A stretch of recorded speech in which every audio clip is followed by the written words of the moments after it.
The sun was shining bright that Saturday. The local Westfield supermarket was bustling with weekend shoppers. Families pushed carts down aisles, elderly couples compared prices, and workers restocked shelves. Among the shoppers was Colonel Patricia Wilson, a 58-year-old woman who had served her country proudly for over 3 decades. Colonel Wilson had just finished a long 12-hour shift at the military hospital nearby. She still wore her Army uniform, the medals on her chest catching the fluorescent light as she carefully selected some fresh vegetables for dinner. Her gray-streaked hair was pulled back in a neat bun, her posture straight from years of military discipline. Despite her tiredness, she smiled warmly at a young child who waved at her uniform. "Thank you for your service," an older gentleman said as he passed by. "My pleasure, sir," she replied with a small nod, placing some tomatoes in her basket. Unknown to Colonel Wilson, someone had been watching her movements through the store. Officer Thomas Baker, a 43-year-old detective with the local police force, was off duty, but still carried his service weapon under his jacket. Baker had been with the department for 15 years and had a history that worried some of his fellow officers. Baker had 3 complaints of excessive force in his file, all involving minority citizens. Each time, the department had cleared him, citing insufficient evidence, despite witness statements suggesting otherwise. Some younger officers avoided partnering with him because of the comments he made when supervisors weren't around. Security cameras would later show Baker following Colonel Wilson through 4 different aisles before making his move. The footage showed him watching her, his body language growing increasingly tense with each passing minute. As Colonel Wilson approached the checkout area, Baker suddenly stepped into her path. His stance was wide, his hand hovering near his concealed weapon. "Excuse me," he said loudly, causing nearby shoppers to turn. "I need to see some ID for that uniform." Colonel Wilson looked surprised but remained composed. "May I ask who's requesting? Are you on duty, sir?" Baker didn't show any identification or badge.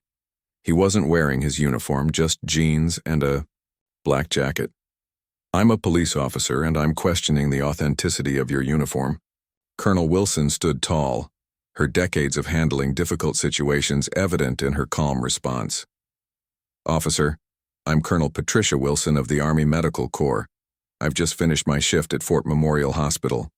I'd be happy to show my military ID if you show me your police credentials first." This reasonable request seemed to anger Baker. His face flushed red. A young mother shopping nearby later told reporters that she immediately moved her children behind her, sensing the tension.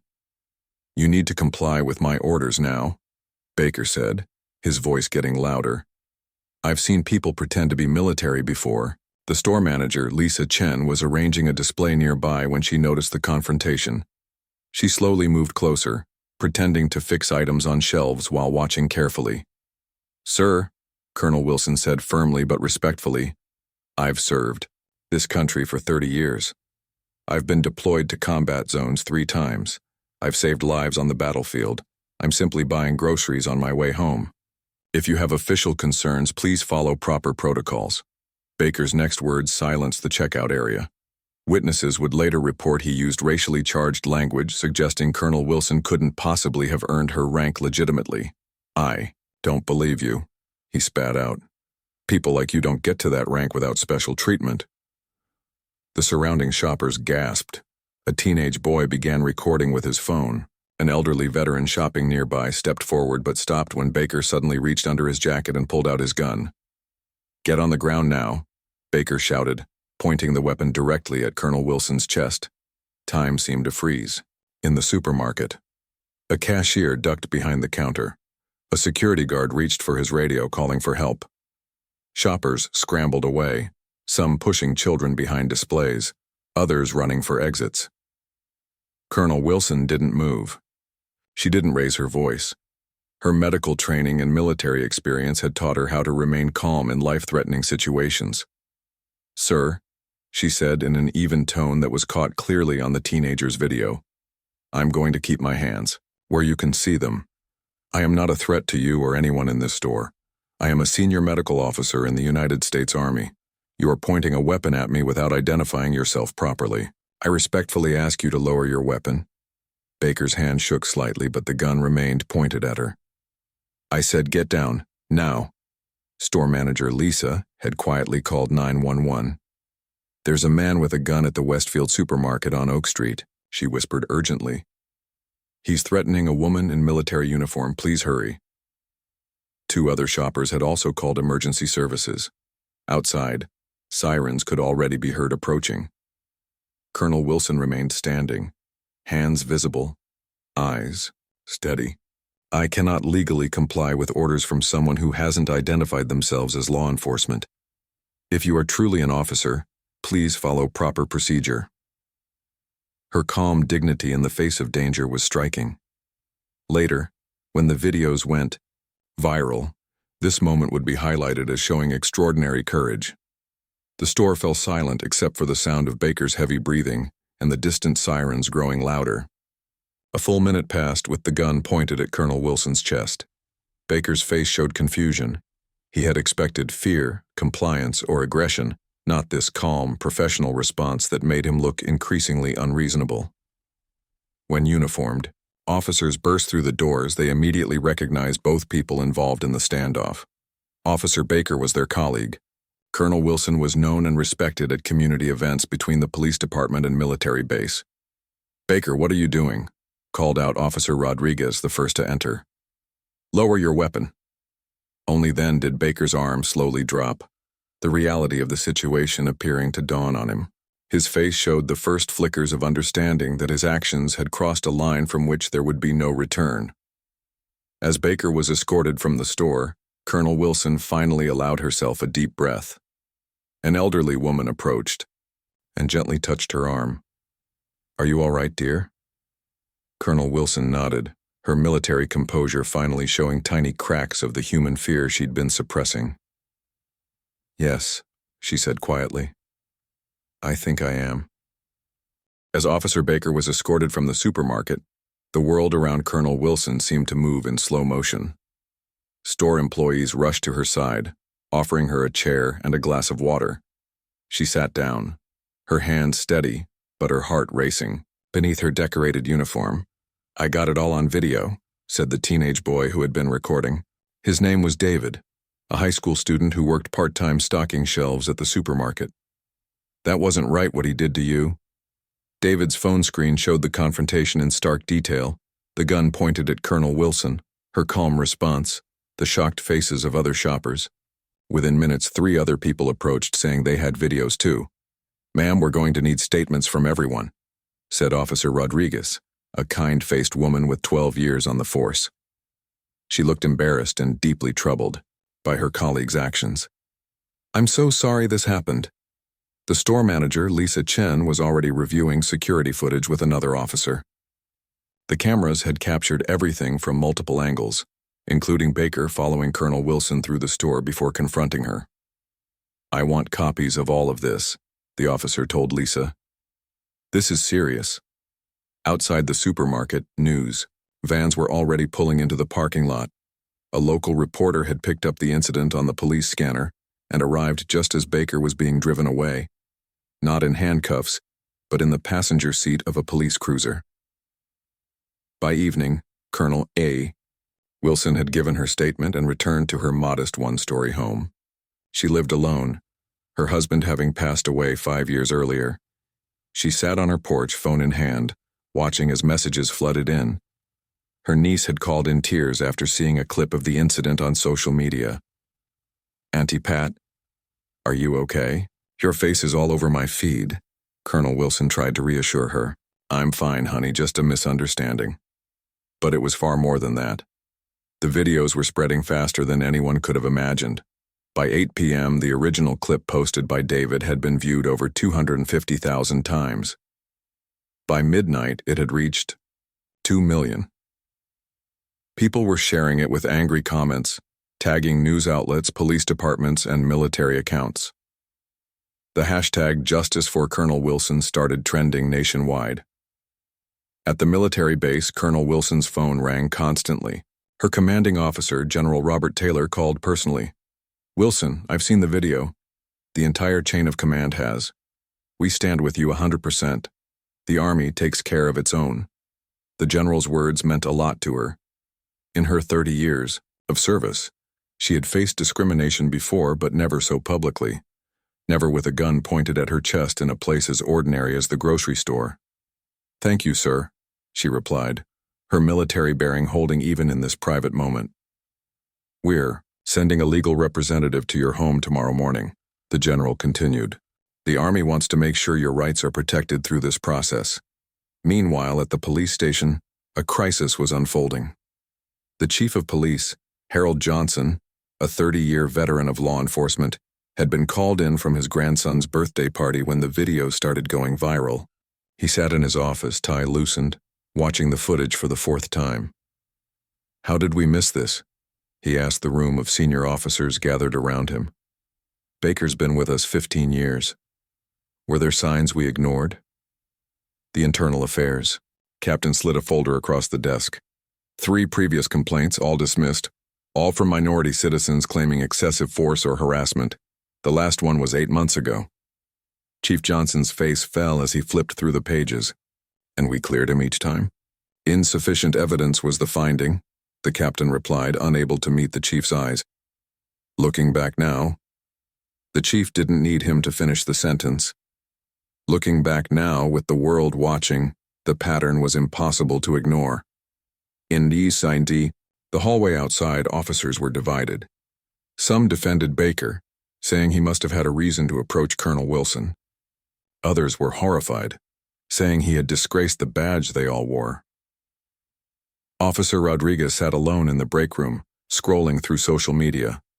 The comments under the videos were brutal, condemning not just Baker, but the entire department. Her own children would see this, her neighbors would see this. How could she explain that most officers weren't like Baker? By morning, the story had gone national. Major news networks showed the footage on repeat. Veterans groups issued statements of support for Colonel Wilson. Civil rights organizations called for Baker's immediate arrest. Military forums filled with comments from service members outraged that a decorated officer had been treated this way. The mayor of the city, sensing the growing crisis, called an emergency press conference at 9 a.m. "What happened yesterday does not represent our city or our police department," he said, looking tired and grim before a wall of microphones and cameras. "Officer Baker has been placed on administrative leave pending a full investigation. We have reached out to Colonel Wilson to express our profound apologies." What the mayor didn't say publicly was that he had already received calls from 2 senators, a congressman, and the governor. This incident was becoming a political firestorm. Back at her home, Colonel Wilson sat at her kitchen table with the military lawyer who had arrived at 7 a.m. sharp. Captain Grace Lee was from the Judge Advocate General's Corps, sent specifically to represent Colonel Wilson's interests. "They're going to want you to make a statement," Captain Lee explained. "The media, the military, the police department, everyone will want to hear from you, but you're under no obligation to speak publicly." Colonel Wilson looked out her window at the news vans parked on her quiet street. Neighbors had been bringing food and flowers all morning, leaving them on her porch with notes of support. "If I don't speak," she said thoughtfully, "others will speak for me. This isn't just about what happened to me anymore." Captain Lee nodded with understanding. "Whatever you decide, we'll make sure your voice is heard in the right way, at the right time." Colonel Wilson's phone buzzed with another message. It was from a fellow officer at the hospital, letting her know that soldiers were gathering for a show of support. They wanted to know if they could come stand in uniform on her street, a silent honor guard to show she wasn't alone. The incident at the supermarket had lasted only minutes, but its ripples were now spreading far beyond that single moment, touching lives across the country, forcing difficult conversations in police stations and military bases alike. What had started as one officer's prejudiced action was quickly becoming a national reckoning about respect, service, and justice. 3 days after the supermarket incident, the police department's investigation was moving faster than anyone had expected. Inside a windowless room at headquarters, Detective Amelia Carter sat surrounded by evidence boxes, her computer screen showing multiple open files. As the lead investigator assigned to the case, she had barely slept, knowing the entire community was watching. "You need to see this," she said to her partner, Detective Paul Ortiz, sliding a tablet across the table. Ortiz looked down at the screen and his expression darkened. "Where did you find these?" "Baker's personal laptop. The tech team just finished." "Their initial scan." Carter rubbed her tired eyes. "There are hundreds more like it." The tablet showed screenshots of messages Baker had sent in private online groups. The words were filled with hate, targeting minorities, immigrants, and particularly black military personnel. In one message dated just 3 weeks earlier, Baker had written about how he didn't believe certain people deserved to wear military uniforms. "Has the chief seen these yet?" Ortiz asked, continuing to scroll through the vile messages. "I'm briefing him in an hour," Carter replied. "But that's not all.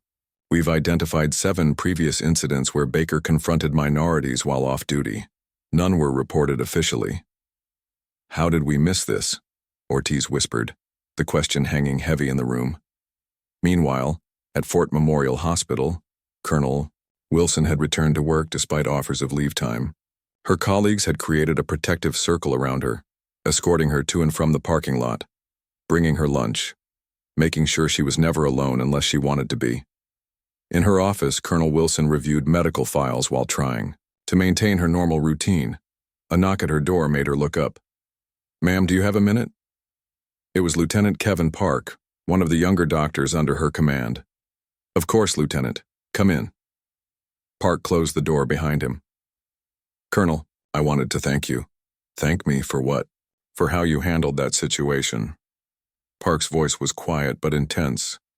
"My younger brother was beaten by police during a traffic stop 3 years ago. The officer said he was resisting, but he wasn't. Nobody believed him because there was no video. Seeing how you stayed calm, how you stood your ground with dignity, it means something to a lot of us." Colonel Wilson felt the weight of his words. She hadn't asked to become a symbol, hadn't wanted this attention. She had simply been buying groceries, but now her actions had taken on greater meaning for people she'd never even met.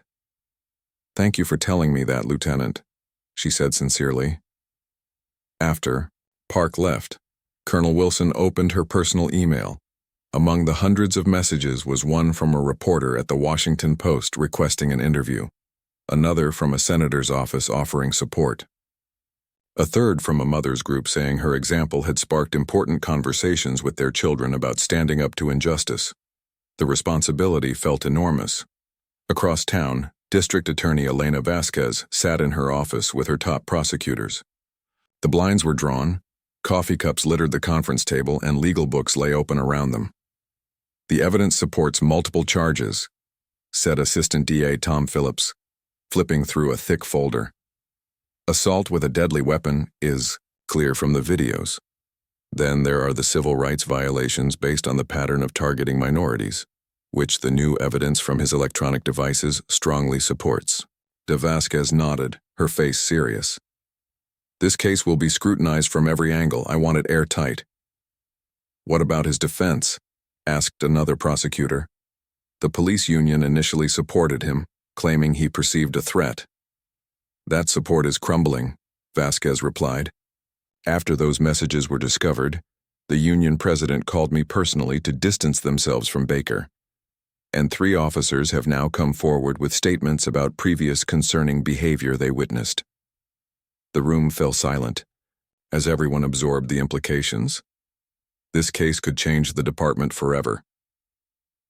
Back at police headquarters, Chief Johnson was reading through Detective Carter's preliminary report, his face growing more troubled with each page. "7 other incidents?" he asked, looking up at Carter. "Yes, sir. We found witnesses who recognized Baker from the news, a black delivery driver who Baker followed for 10 blocks, accusing him of looking suspicious. A Hispanic college student he confronted in a park, demanding identification. A Middle Eastern doctor he stopped in a hospital parking lot questioning if he was really a physician." The chief set down the report. "None of these were ever reported to us?" "No, sir. The victims say they were afraid of retaliation, or didn't think they'd be believed against an officer's word." The chief's phone rang. It was the mayor. Harold, I just got off the phone with Colonel Wilson's commanding officer, General Taylor. The Army is conducting their own investigation into the incident. That's their right, the chief acknowledged.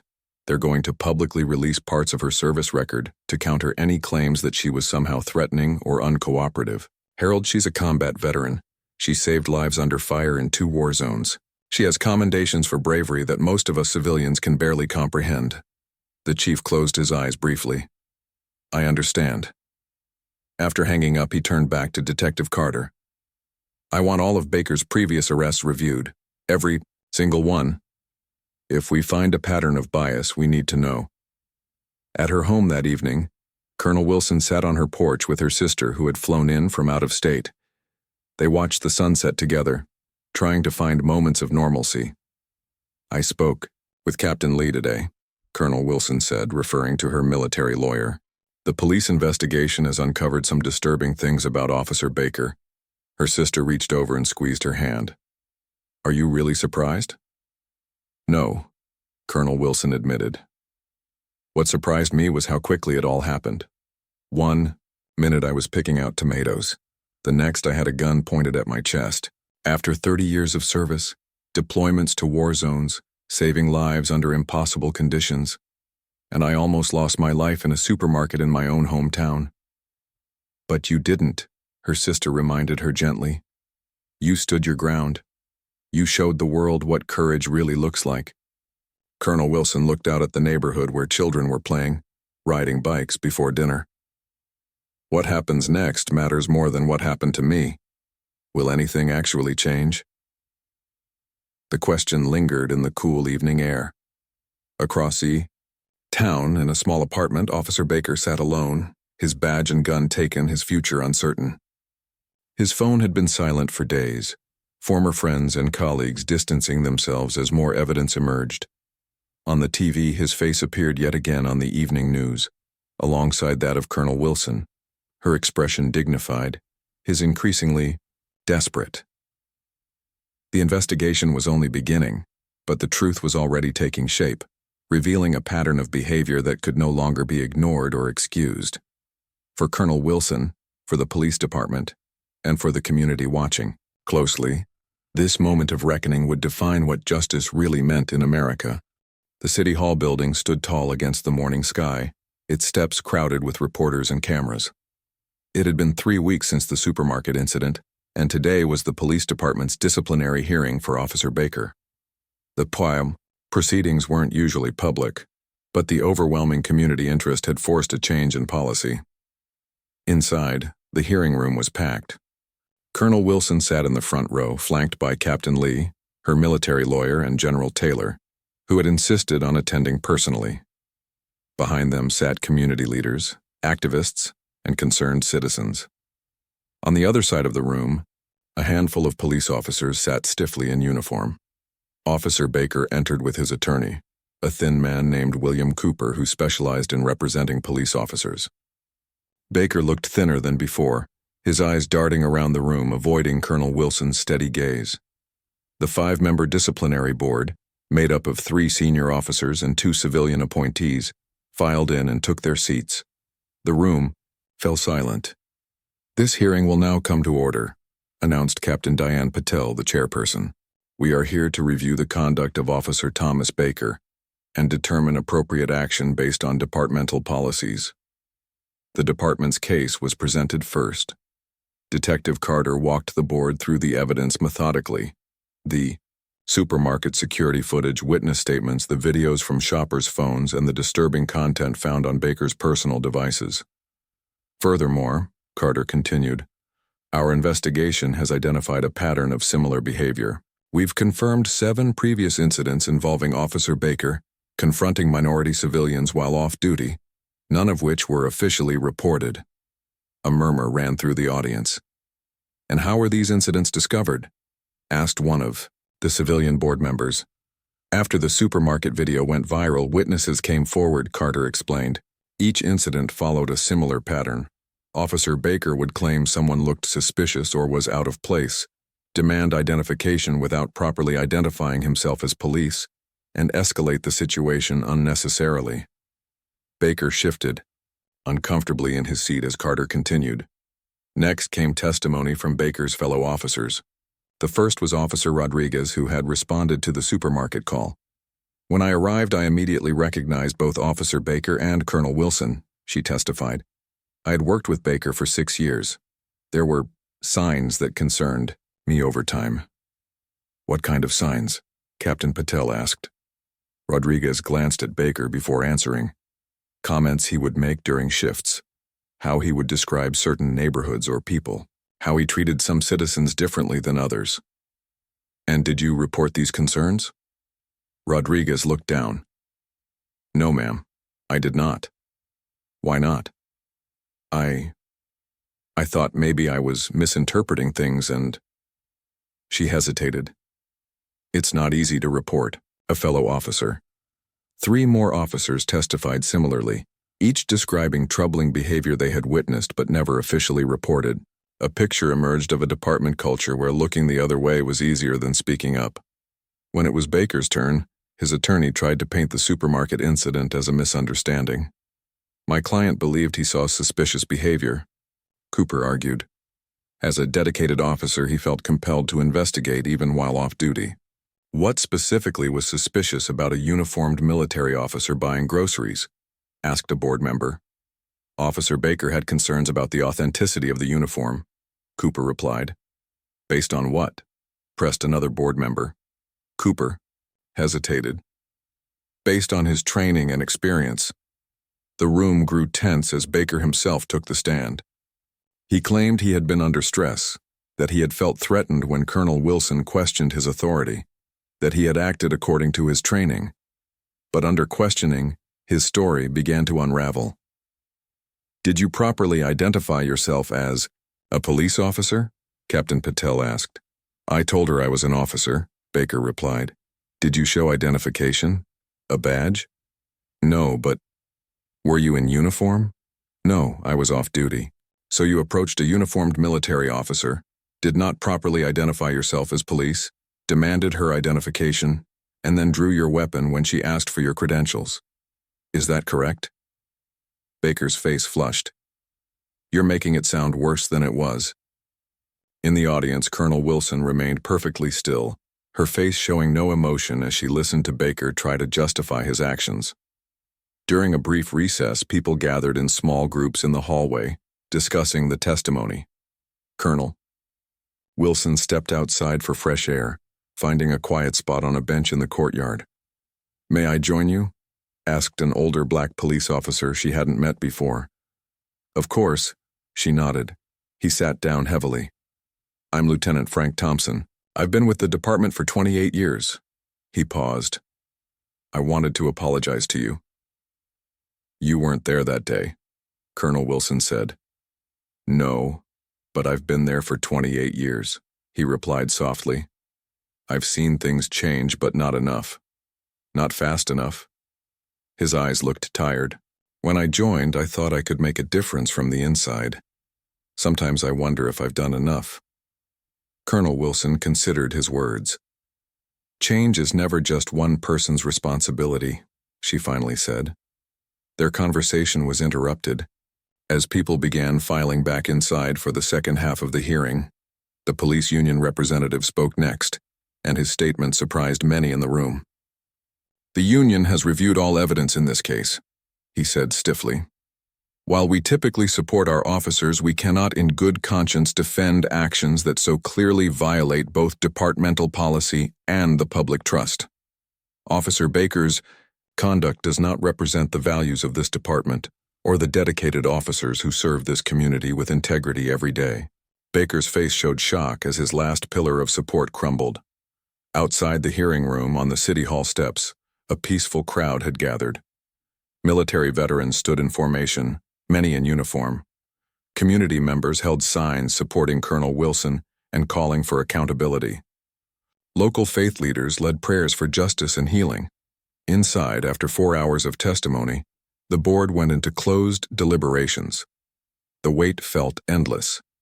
Colonel Wilson sat quietly, occasionally speaking softly with General Taylor. Baker sat alone, his attorney shuffling papers beside him. When the board returned, the room fell silent. Captain Patel's face was solemn as she read from a prepared statement. After reviewing all evidence and testimony, this board finds that Officer Thomas Baker violated multiple departmental policies, including unnecessary escalation, improper display of a weapon, failure to properly identify himself as law enforcement, and conduct unbecoming an officer. She paused, looking directly at Baker. Furthermore, the pattern of behavior uncovered during this investigation reveals a disturbing bias that is incompatible with the duty to protect and serve all members of our community equally. The board's recommendation is unanimous. Immediate termination. A collective exhale seemed to fill the room. Colonel Wilson closed her eyes briefly. Baker stared straight ahead, his face unreadable. Captain Patel continued. This recommendation will be forwarded to the Chief of Police for final approval. Additionally, our findings will be shared with the District Attorney's Office for their ongoing criminal investigation. As the hearing concluded, Colonel Wilson stood to leave. She had not spoken once during the proceedings. Her presence alone had been powerful enough. As she walked down the center aisle, people reached out to touch her arm, to whisper thanks, to show support. Outside, the evening sun cast long shadows across the City Hall steps. The system had worked today, but Colonel Wilson knew this was just one case, one officer, one moment of accountability and a much longer struggle for justice. Tomorrow would bring new challenges, but for now, a small measure of healing had begun. The morning was bright and clear as Colonel Wilson stood at the podium in Veterans Memorial Park. 6 weeks had passed since the supermarket incident. Behind her sat an unusual gathering. The Chief of Police, the Mayor, military officers, community leaders, and ordinary citizens who had come to hear her speak publicly for the first time since that day. "I never expected to be standing here," she began, her voice steady and clear. "I never wanted this kind of attention. I was simply buying groceries after a long shift at the hospital." The crowd listened in respectful silence. What happened? To me, that day happens to people across this country every day. The only difference is that mine was caught on camera. She paused, looking out at the faces before her. Many don't get the justice I've received. Many don't have the privilege of a uniform that commands respect, or videos that prove their truth, or a community that rallies around them. In the front row, Lisa Chen, the supermarket manager who had called 911 that day, wiped tears from her eyes. Beside her sat David, the teenage boy who had recorded the video that went viral. His mother had her arm around his shoulders, proud of the role he had played. Yesterday, Chief Johnson announced Officer Baker's termination from the police force. Colonel Wilson continued. The district attorney has filed criminal charges. These are necessary steps toward accountability. But true justice isn't just about punishment for one person's actions. It's about creating systems where these incidents don't happen in the first place. On the stage behind her, Chief Johnson nodded solemnly. The past weeks had been the most challenging of his career. After the disciplinary board's recommendation, he had immediately approved Baker's termination. Then he had done something unprecedented. He had ordered a complete review of all department policies related to bias, use of force, and officer accountability. Colonel Wilson turned slightly to acknowledge him. "I want to thank Chief Johnson for his leadership during this difficult time. It takes courage to look at an institution you love and admit that it needs to change." The chief stood briefly as the crowd applauded. "I've spent my life in service," Colonel Wilson continued, "first as an Army doctor, healing bodies broken by war, then as a leader training the next generation of military medical personnel. I believe in service. I believe in protecting others." She looked directly at the row of police officers in attendance. "I believe most who wear the badge do so with honor, but we cannot allow the actions of those who abuse their power to go unchallenged." Among the officers was Officer Rodriguez, who had been promoted to trainer in the department's newly expanded bias awareness program. The experience had changed her profoundly. She now spoke openly to new recruits about the importance of speaking up when they witnessed concerning behavior. "Today," Colonel Wilson said, "I'm announcing that I'll be working with both military and civilian leaders to create a new training program. This program will bring together police officers and military personnel to share techniques for de-escalation, crisis management, and maintaining composure under pressure, skills that saved my life that day in the supermarket. The crowd broke into applause. The mayor stepped forward to shake her hand, making sure the cameras caught the moment. What had begun as a potential disaster for the city was being transformed into an opportunity for positive change, largely due to Colonel Wilson's grace under pressure. After the speeches, people gathered in small groups across the park. Colonel Wilson found herself approached by a woman she didn't recognize, who introduced herself as Karen Miller. "My son is a police officer in a different city," Karen said, hesitantly. "When he saw what happened to you, he called me crying. He told me about times he'd stayed silent when his fellow officers treated people unfairly. He was ashamed." Her voice broke slightly. "He's requesting a transfer to the Community Outreach Division. He said he wants to be part of the solution." Colonel Wilson was touched by the woman's honesty. "Thank him for his courage," she said, squeezing Karen's hand. "Change happens one person at a time."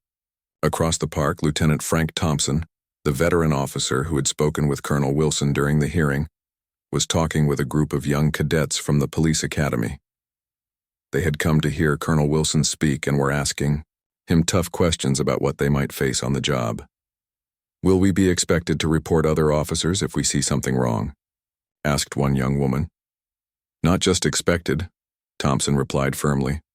"Required, both by policy and by the oath you'll take to protect and serve. Even if it's someone with more experience, someone who could make our lives difficult?" asked another cadet. Thompson nodded. "Especially then. The hardest part of wearing the badge isn't facing danger. It's having the moral courage to stand up for what's right, even when it costs you something." The cadets seemed to absorb his words, their young faces serious as they considered the responsibility they were preparing to take on. Meanwhile, at the district attorney's office downtown, preparations were underway for Baker's criminal trial. Assistant DA Phillips was reviewing witness statements when DA Vasquez entered his office. "The defense is asking for a deal," she said, sitting down across from him. "What are they offering?" Phillips asked. "Baker pleads guilty to aggravated assault. We dropped the civil rights charges. He serves 3 years instead of the possible 10. Phillips frowned. "That's not enough." "I agree," Vasquez said. "But I wanted you to hear the offer. We're proceeding to trial." As the day turned to evening, Colonel Wilson finally returned home, exhausted but hopeful. On her kitchen table sat an official letter from the Army. They were creating a new position, Director of Community Relations and Crisis Training, and wanted her to lead it. The role would allow her to implement the training program she had announced, working with police departments across the country. Her phone rang. It was her niece calling. "I saw you on TV, Auntie. You were amazing." Colonel Wilson smiled. "I just spoke from the heart." "My friends at school did a project about you," her niece continued excitedly. "Our teacher says you're going to be in our history book someday." The thought was overwhelming. From a simple trip to buy groceries to the history books, life could change in an instant. Later that night, as she sat on her porch watching the stars, Colonel Wilson reflected on the past 6 weeks. The fear she had felt with a gun pointed at her chest, the anger that had come later, the weight of responsibility as she became a symbol for something much larger than herself. But mostly, she felt grateful for the videos that had captured the truth, for the community that had rallied around her, for the opportunity to create meaningful change. What had begun as one officer's worst day would eventually become a turning point for many. 1 year later, former Officer Baker was convicted and sentenced to 5 years in prison. Colonel Wilson's training program had been implemented in 12 cities with measurable improvements in police-community relations. The supermarket where it all happened had established a scholarship for young people pursuing careers in public service. And somewhere in that same supermarket on any given day, people from all walks of life shopped side by side in peace, the daily miracle of ordinary life, which Colonel Wilson had come to appreciate more deeply than ever before.